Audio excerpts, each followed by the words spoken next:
For the world's extreme poor, the need for change is dire.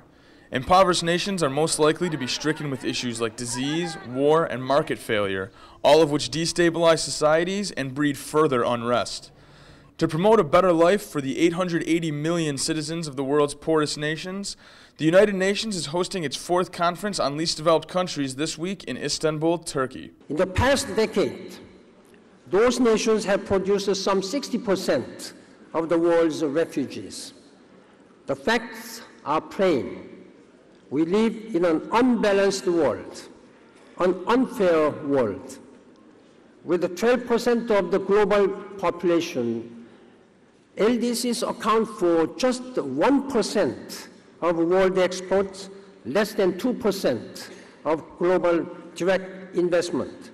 In many cases, the problems facing least developed countries stem from an inability to take advantage of the vast human and natural resources that they possess.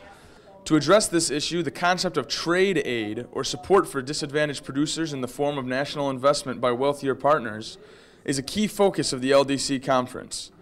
A side event, hosted by the Enhanced Integration Framework and the World Trade Organization, featured a panel discussion on how to build a stronger and sustainable future for LDCs. In operational terms, this means supporting economic corridor, including infrastructure, access to trade finance, upgrading competitiveness, building trade capacity, and implementing reforms. Strong public-private sectors partnership are also another key ingredients.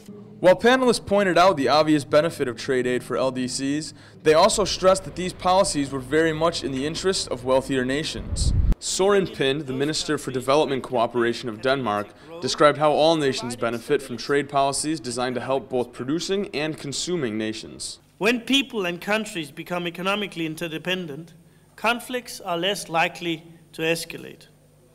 As Montesquieu put it, peace is a natural effect of trade. Many here at the Least Developed Countries Conference believe that mutually beneficial trade relationships between developed and least developed countries can stabilize LDC growth and normalize their place in the international economy. Reporting from Istanbul, Turkey, I'm Connor Schratz for South South News.